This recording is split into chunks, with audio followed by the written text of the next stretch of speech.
തിരക്ക് പിടിച്ച വർക്ക് ലൈഫിന്റെ ഇടയിൽ നിന്ന് എനിക്കൊരു ബ്രേക്ക് വേണമായിരുന്നു. അങ്ങനെ ഞാനൊരു ബസ്സും പിടിച്ച് നേരെ വയനാട് വിട്ടു. രാവിലെ എണീറ്റ് ബ്രേക്ക്ഫാസ്റ്റ് ഒക്കെ കഴിച്ചു. ഞാൻ വന്നിരിക്കുന്നത് മോറിക്യാബ് ഗ്രൂപ്പിന്റെ ലോഡ്സ് 83 എന്ന് പറഞ്ഞ റിസോർട്ടിലാണ്. സുൽത്താൻ ബത്തേരിക്ക് അടുത്തുള്ള കൃഷ്ണഗിരിയിലാണ് ഈ ലക്ഷറി റിസോർട്ട് ലൊക്കേറ്റ് ചെയ്തിരിക്കുന്നത്. ഇതാണ് എന്റെ റൂംസിന്റെ 2 കാറ്റഗറിയാണ് ഇവർക്ക് ഇവിടെ ഉള്ളത്. പ്രീമിയം സ്വീറ്റ്സും ലക്ഷറി സ്വീറ്റ് വിത്ത് പൂളും. പൂൾ എന്ന് പറഞ്ഞാൽ പണ്ട് എന്റെ വീക്ക്നെസ് ആയതുകൊണ്ട് ഞാൻ ചൂസ് ചെയ്തത് ഇവരുടെ ലക്ഷറി സ്വീറ്റ് വിത്ത് പൂളായിരുന്നു. വേൾഡ്സ് ഫസ്റ്റ് ക്രിക്കറ്റ് ടീം റിസോർട്ടാണ് ലോഡ്സ് 83 മോറിക്യാബ് റിസോർട്ട്. ക്രിക്കറ്റിനോട് ക്രേസ് ഉള്ളവരാണെങ്കിൽ നിങ്ങൾ ഡെഫിനറ്റ് ആയിട്ടും ഈ റിസോർട്ട് വിസിറ്റ് ചെയ്യണം. ഈ റിസോർട്ടിന്റെ അകത്ത് തന്നെ സ്പായും ജിമ്മും ബോർഡ് റൂമും ഇൻഡോർ ഗെയിംസും പിന്നെ ഒരു ബ്യൂട്ടിഫുൾ ഇൻഫിനിറ്റി പൂളും ഉണ്ട്.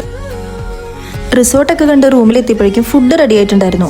അതൊക്കെ കഴിഞ്ഞ് നേരെ പൂളിലോട്ട് ഇറങ്ങി. പൂളിന്ന് കയറി കഴിഞ്ഞപ്പോൾ നല്ല വിശപ്പുണ്ടായിരുന്നു. പിന്നെ ഫുഡൊക്കെ കഴിച്ച് സിനിമയൊക്കെ കണ്ട് കിടന്നുറങ്ങി. രാവിലെ എഴുന്നേറ്റ് ബ്രേക്ക്ഫാസ്റ്റ് കഴിച്ച് പൂളിലിറങ്ങി കുറേ നേരം കളിച്ചു. പിന്നെ വിശന്ന് തുടങ്ങിയപ്പോൾ നേരെ ഇറങ്ങി അവരുടെ ഗള്ളി കിച്ചണിക്ക് പോയി. അവരുടെ ഹോസ്പിറ്റാലിറ്റി അടിപൊളി. റൂമിൽ ചെന്ന് കുറച്ചേരം കിടന്നുറങ്ങി. എന്നിട്ട് പിന്നെയും പൂളിലേക്ക് ഇറങ്ങി. രാത്രിയായപ്പോൾ സ്കിൻ കെയർ ഒക്കെ ചെയ്തിട്ട് കിടന്നുറങ്ങി. രാവിലെ എഴുന്നേറ്റ് ബ്രേക്ക്ഫാസ്റ്റ് കഴിച്ച് നേരെ പോയത് ഔട്ട്ഡോർ ആക്ടിവിറ്റീസിലേക്കാണ്. ഇവർക്ക് ഇവിടെ കുറേ അഡ്വഞ്ചർ ഗെയിംസ് ഉണ്ട്. ഈ അഡ്വഞ്ചേഴ്സ് ഒക്കെ ചെയ്യണമെന്ന് എന്റെ ബക്കറ്റ് ലിസ്റ്റിൽ ഉണ്ടായതുകൊണ്ട് ഞാൻ എല്ലാത്തിനും ചാടി പഠിച്ച് കയറി.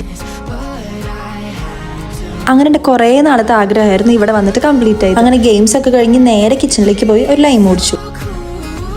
ഈവനിങ് ആയപ്പോൾ ഇൻഫിനിറ്റി പൂളിൽ പോയി. അങ്ങനെ ആ പൂളിലും കുറേ നേരം കളിച്ചു. അതാണ് ഞാൻ ആദ്യമേ പറഞ്ഞ പൂൾ എൻ്റെ വീക്ക്നെസ് ആണ്. റൂമിലെത്തി ഫുഡ് കഴിച്ച് കഴിഞ്ഞപ്പോഴേക്കും തിരിച്ചു പോകാനുള്ള ബസ്സിന്റെ ടൈം ആയിട്ടുണ്ടായിരുന്നു. അങ്ങനെ പെട്ടി എടുത്ത് ബസ് സ്റ്റോപ്പിൽ ചെന്നിട്ട് ബസ് കയറുന്നതിന് മുന്നേ സ്കിൻ കെയറും ചെയ്തു. അപ്പോൾ ഓക്കെ, ബൈ ബൈ.